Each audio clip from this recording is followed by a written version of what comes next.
So ಇನ್ನು ನಾಗೇಂದ್ರ ಅವರ ವಿಚಾರದಲ್ಲಿ ಈಗ ಯಾರು ಏನ್ ಮಾತನಾಡಿದ್ದಾರೆ ಅನ್ನುವಂಥದ್ದನ್ನ ನೋಡಬೇಕಾಗಿದೆ.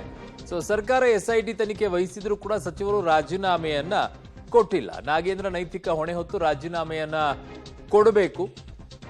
ಸಚಿವ ನಾಗೇಂದ್ರ ವಿರುದ್ಧ ರಾಮುಲು ಅವರು ವಾಗ್ದಾಳಿಯನ್ನ ಮಾಡಿದ್ದಾರೆ. ಸೊ ಕೂಡಲೇ ನಾಗೇಂದ್ರ ಅವರ ರಾಜೀನಾಮೆಯನ್ನ ಪಡಿಬೇಕು ಅಂತ ಒತ್ತಾಯವನ್ನ ಈಗ ರಾಮುಲು ಅವರು ಮಾಡಿದ್ದಾರೆ. ಇದು ನಾಚಿಕೆ ಇಲ್ಲದ ಸರ್ಕಾರ ಅಂತ ಮಾಜಿ CM ಶೆಟ್ಟರ್ ಅವರು ಕೂಡ ಆಕ್ರೋಶ ವ್ಯಕ್ತಪಡಿಸಿದ್ದಾರೆ. ಮತ್ತೊಂದು ಕಡೆಗೆ ಲೋಕಾಯುಕ್ತ ADGPಗೆ ಪತ್ರವನ್ನ ಯತ್ನಾಳ್ ಅವರು ಬರೆದಿದ್ದಾರೆ. ಸರ್ಕಾರಗಳನ್ನು ನಾವು ನೋಡಿದ್ದೇವೆ.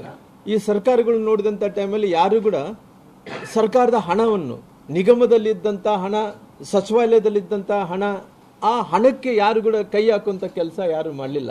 ಬಹುಶಃ ನನಗೆ ಗೊತ್ತಿರುವಂಥ ಪ್ರಕಾರ ಇದು ಪ್ರಥಮ ಅಂತೇಳಿ ನಾನು ತಿಳ್ಕೊಂತೀನಿ.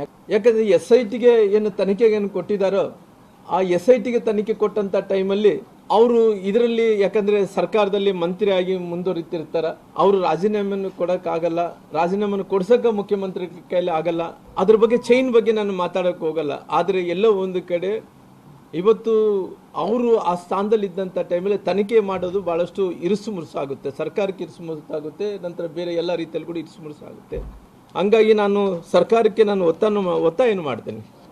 ಯಾಕಂದ್ರೆ ಮುಖ್ಯಮಂತ್ರಿಗಳು ನಾವು ಯಾವತ್ತಿದ್ರು ಕೂಡ ಹಿಂದುಳಿದಂಥ ಜಾತಿಗಳ ಬಗ್ಗೆ ಇವತ್ತು ಒಬ್ಬ ಕಮಿಟ್ಮೆಂಟ್ ಇರುವಂಥ ಒಬ್ಬ ನಾಯಕ ಸಿದ್ದರಾಮಯ್ಯನವರು. ಹಂಗಾಗಿ ನಾನು ಸಿದ್ದರಾಮಯ್ಯವ್ರಿಗೆ ನಾನು ಒತ್ತಾಯವನ್ನು ಮಾಡ್ತೀನಿ, ದಯವಿಟ್ಟು ಆದಷ್ಟು ಶೀಘ್ರದಲ್ಲೇ ಇವ್ರನ್ನ ನೈತಿಕತೆ ಒತ್ತಿ ಅವ್ರನ್ನ ರಾಜೀನಾಮೆಯನ್ನು ಕೊಡಿಸೋಂಥ ಕೆಲಸ ಕೂಡ ತಾವು ಮಾಡಬೇಕಂತೇಳಿ ಕೂಡ ನಾನು ಒತ್ತಾಯವನ್ನು ಕೂಡ ಮಾಡ್ತೀನಿ. ನಾನು ಒಂದು ಹೇಳ್ತೀನಿ, ಇಮಿಡಿಯೇಟ್ಲಿ ಇಲ್ಲಿ ಹೋರಾಟ ಆಗಿ ಎಲ್ಲ ಆದಮೇಲೆ ರಾಜೀನಾಮೆ ತಗೊಳ್ಳೋ ಬದಲಿ ತಕ್ಷಣವೇ ಸಿದ್ದರಾಮಯ್ಯನವರು ಮಂತ್ರಿ ನಾಗೇಂದ್ರ ರಾಜೀನಾಮೆ ತೆಗೆದುಕೊಳ್ಬೇಕು ಅನ್ನುವಂಥ ಒತ್ತಾಯವನ್ನು ನಾನು ಮಾಡ್ತೀನಿ.